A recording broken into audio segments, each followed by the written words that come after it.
Found a found a bit of an interesting article today. Thought I'd share it a little bit. Thought I'd read over some of it. At first, I thought it was kind of an onion article. Here's the thing they won't tell you about giving your trans kid hormone shots by Stephanie Maines. Shout out Stephanie Maines. She might be put in jail one day, hopefully. Anyway, the first time I gave my son George a shot, right before I plunged the needle into his thigh, I looked him in the eye and said, "Don't forget, you're a chicken." I'd forgotten that I was the one who needed to pretend he was a chicken. I thought it would be easier to stick him with a needle if I pictured his leg as a piece of poultry. The trick worked anyway. He was so confused that he didn't notice when I jabbed him. Once in a while, he still says to me, "Don't forget, Mom, you're a chicken." Is this not the most, disturbing thing you've ever heard in your life? Not only is Mom going, "Don't forget, honey, you're a boy," she's also going, "You might be a chicken, too." That's not my main argument against it, but let's keep reading. Here's the thing they don't tell you when they teach you to give your kids shots: muscle resists the needle. You have to create a small injury to finish the job, but the damage never sat right with me. I'm his mother. I'm supposed to keep him in one piece, and apparently nothing more. And I had, more or less. There are people who would disagree, who would argue that my failure to keep him as one thing and prevent him from becoming another was like standing on the beach and watching him swim into a riptide. Parents are supposed to spot potential threats and steer our kids clear of them, but no one ever said we would agree on what they were. And why would we? What one parent might call a danger, another might call a life preserver. True. Your parents may be fucking crazy.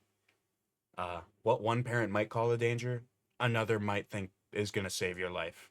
One parent says, "I could hurdle my 6-year-old child into a fireplace."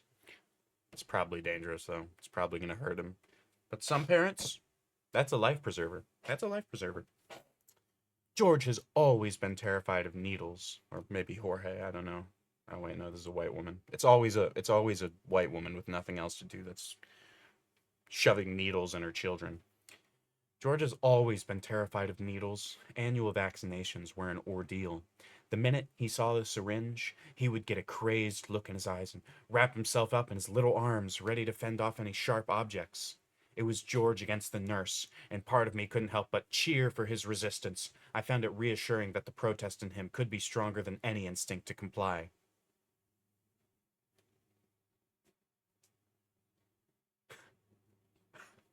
Do I even need to say how disturbing this is?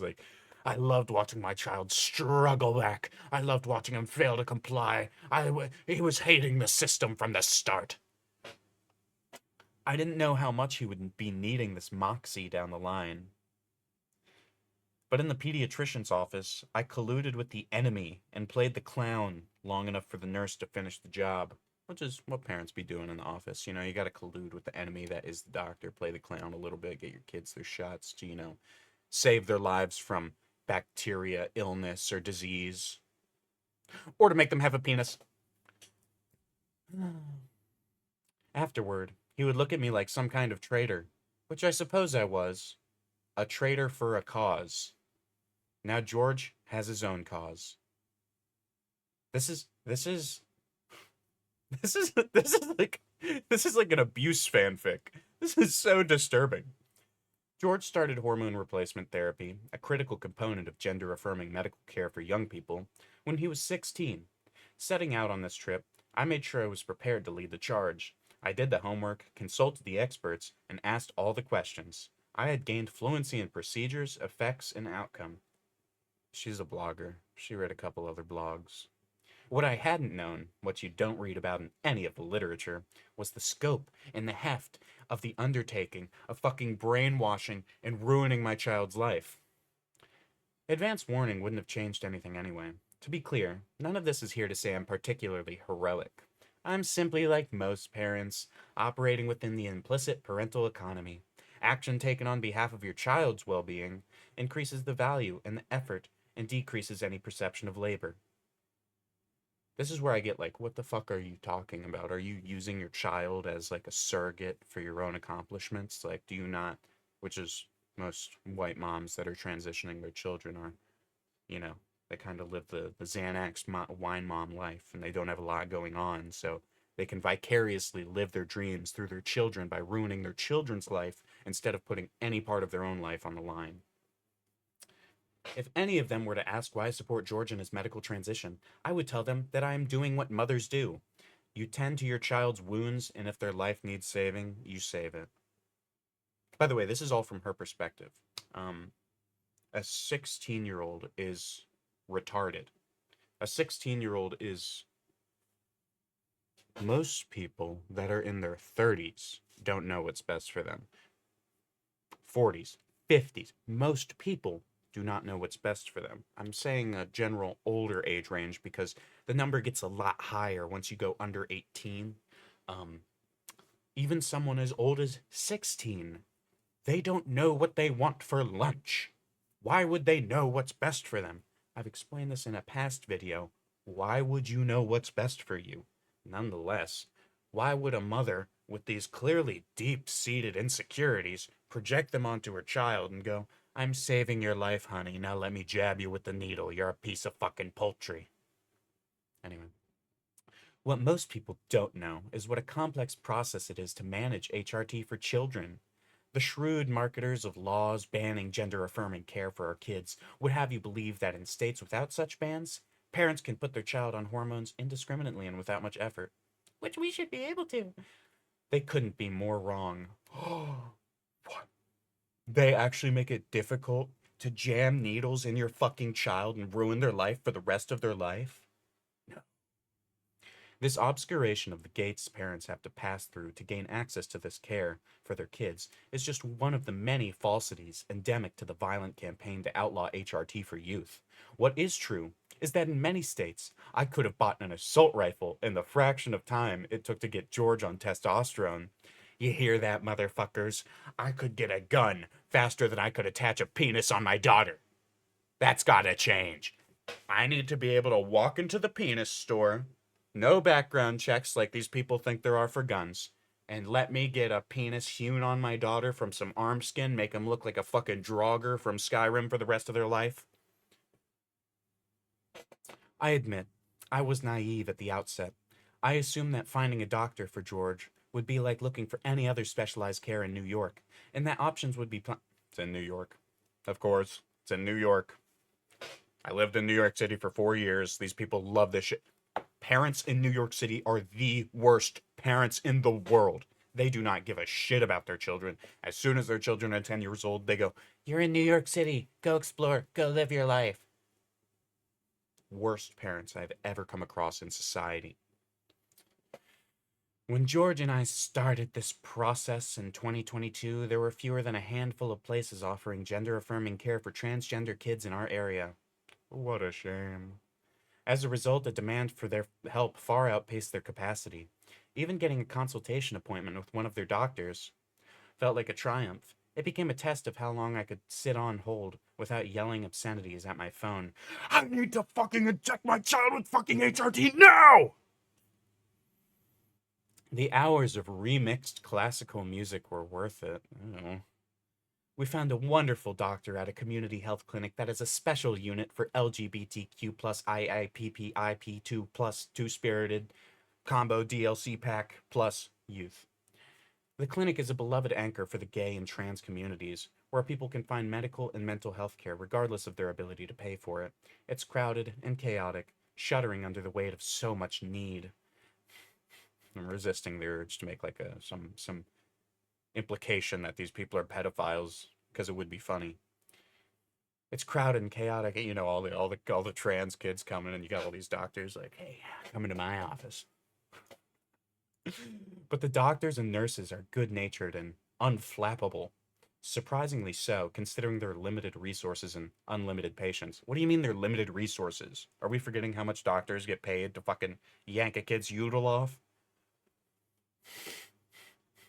And they have a special waiting area for the kids where the walls are delightfully papered with the patient's artwork and posters of queer teenagers urging safe sex in Spanish, English, and Mandarin. Literally 1984. This place has an undeniable underdog charm that worked its magic on me. But more than that, it's where George could become himself. Or even better yet, the kid I wanted him to be, to live vicariously through. It wasn't just the doctors and nurses who needed goodwill and a sense of humor. We did too. Each step forward turned into more steps. There were more appointments for blood tests, records to gather, letters of support from therapists and psychiatrists to round up.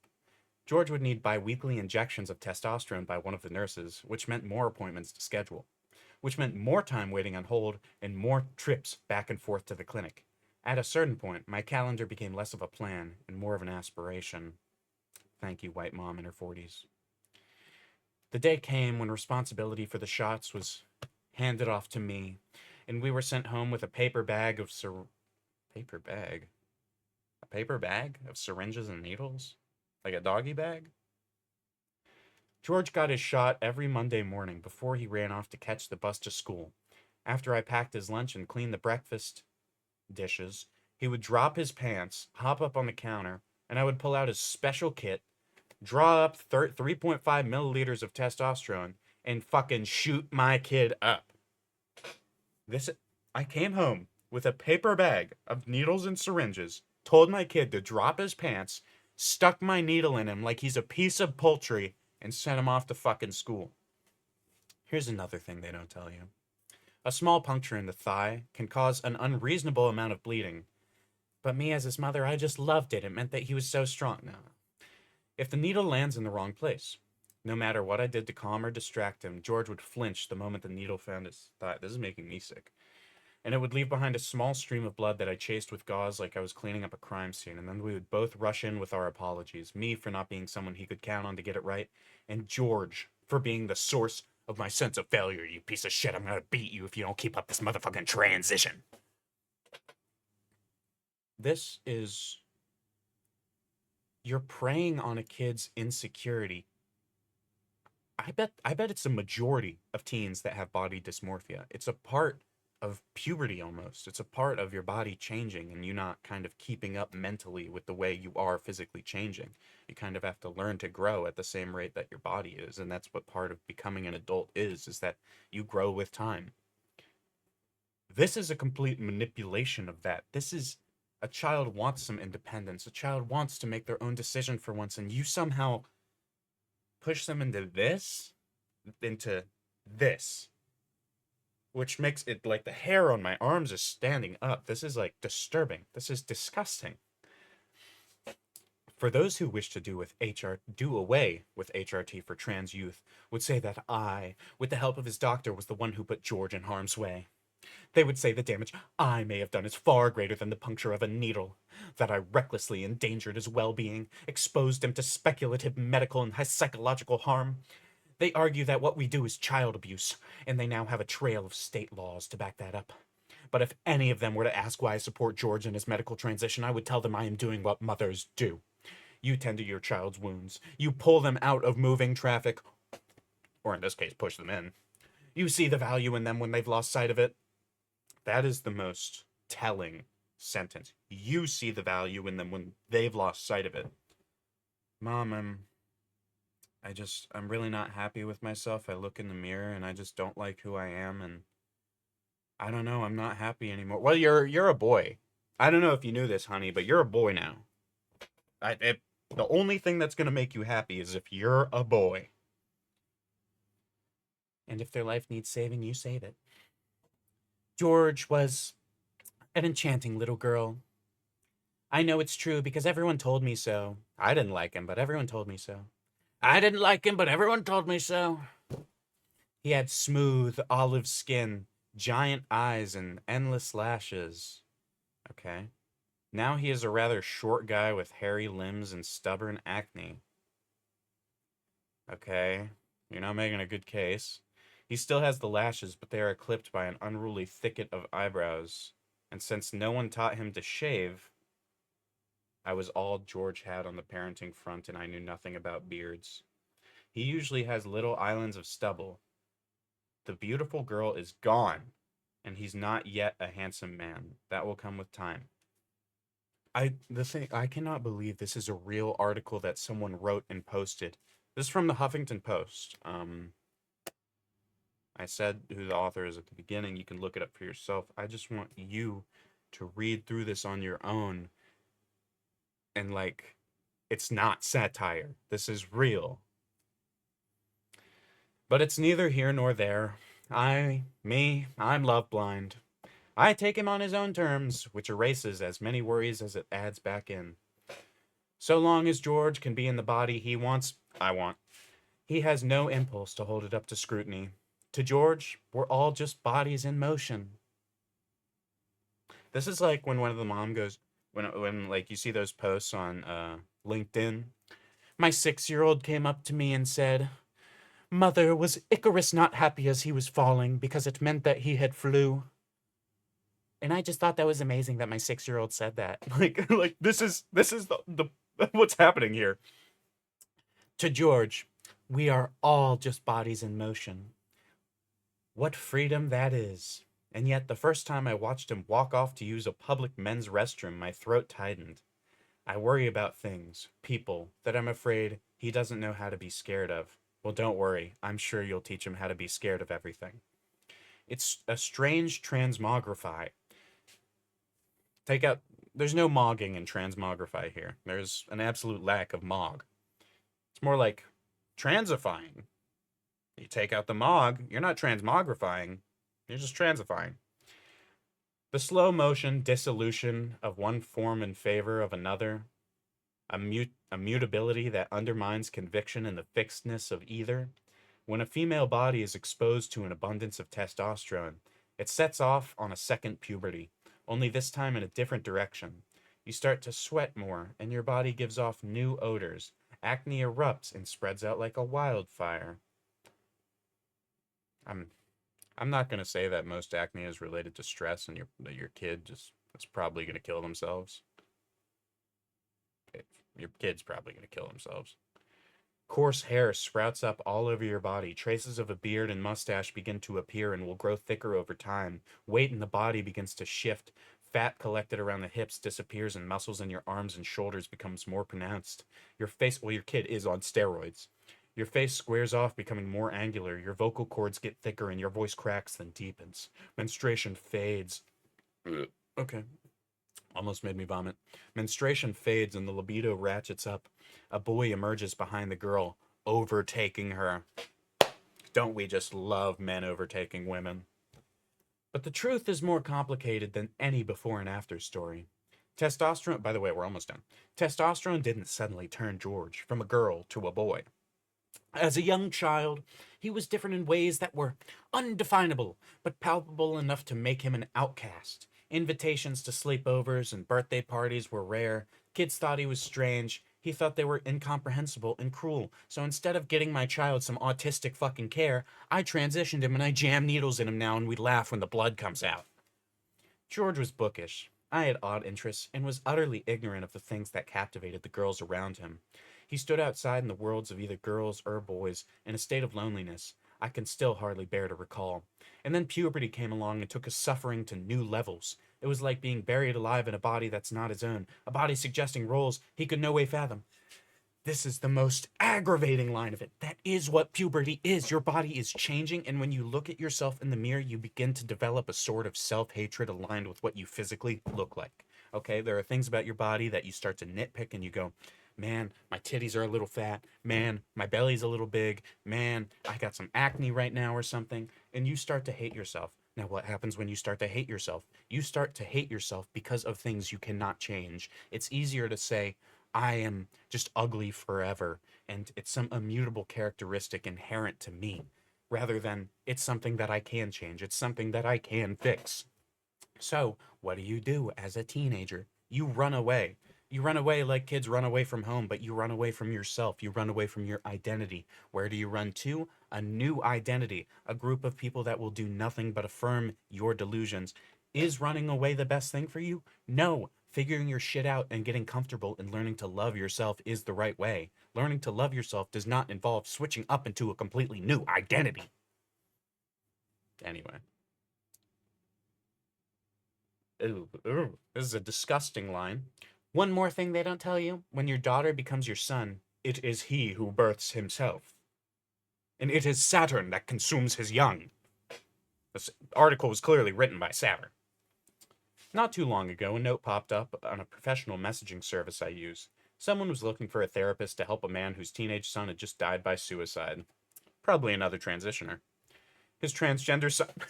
I didn't. I swear to God. I swear to God, I didn't know. I wrote a reply with my contact information, which is still sitting with all the other messages I've written and never sent. The truth was that his father's loss was a wire I couldn't touch. It sent me back to an incident at the airport before George began his transition. We were making our way through the security at JFK trying to catch a flight to Peru because I have $1 million a year job from fucking Palantir, apparently. While I was still pushing our bags down the conveyor belt, George was stopped by a TSA agent who wouldn't let him pass through the scanner. She was barking the same question over and over, getting increasingly pissed off. "What do you have under there?" George just stood there mute, not understanding what she was asking. All the passengers held up in the line were waiting for George to answer. She just pointed at his chest. "Under your shirt! What do you have under your shirt?" The agent had noticed the swell of his big, meaty breasts, which he tried to keep locked away under tight sports bras. George wasn't trying to pass as a boy back then. He was just living as best he could in the body he had been given. He couldn't help but confuse people, and that confusion sometimes angered people like this TSA agent, as if their embarrassment at getting his gender wrong was his fault. The moment still haunts me. When you are just 15, standing in front of a crowd, how do you answer a question like, "What are you?"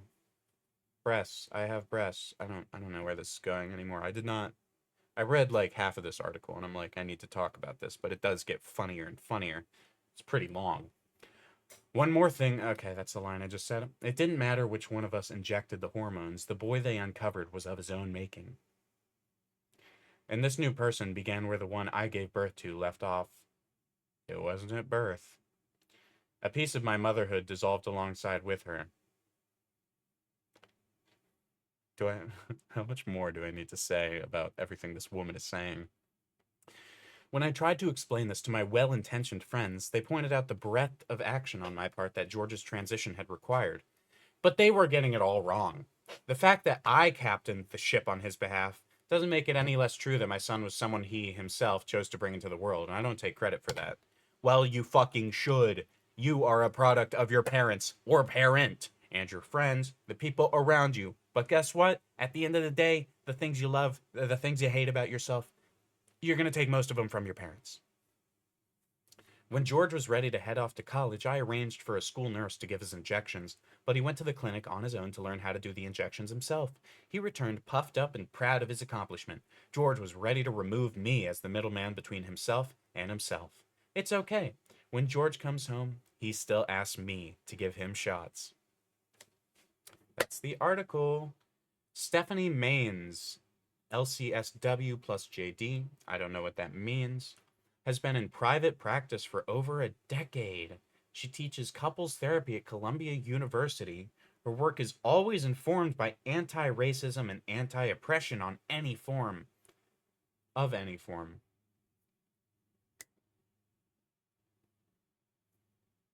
The jokes write themselves. There is... I have... My hairs are once again standing on end. Like, there are people doing this to their children, and there is nothing you can do about it.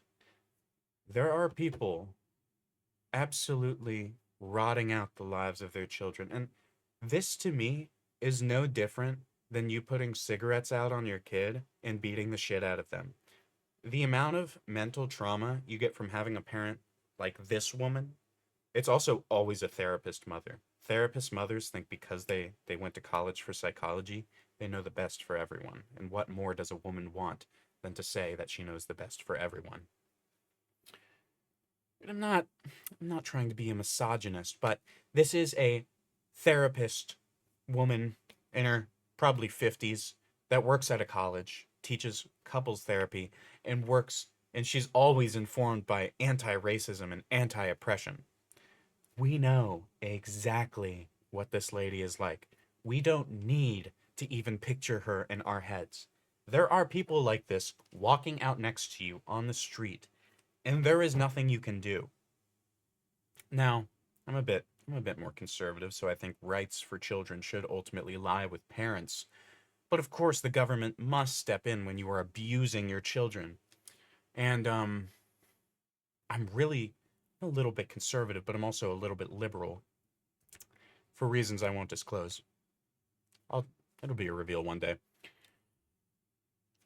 But there are people like this out there doing these things to their children, and there is like it's a vocal minority. There's like 30% of America right now going, "You go, girl.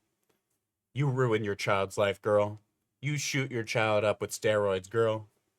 Slay. I just wanted to share this article. I just wanted to do a read through on this article and put it out there that these are articles people are writing. Um, these are real parents out there. These are, this is not fake. I really, really wanted it to be fake, but this Stephanie Main's woman is oh, she's just a guest writer. She's not even a blogger. This is, she's more a collegiate. She's more in college. Well, I'll make a video on college soon, but I want you to know as a preface to the college video that this is the reason why I dropped out. It's people like this. What can spending your whole life in the institution of school get you? Apparently abusing your children. Same thing as never going to school and living in a trailer park your whole life, continuing on the abuse of your parents. Going to college, you're now learning how to systematically abuse your children. So, good for you. I know all the perfect systems to abuse my kid in just the legal, perfect, morally appreciative way. They don't want to be morally pure. They want to seem morally pure. That's about it. See you.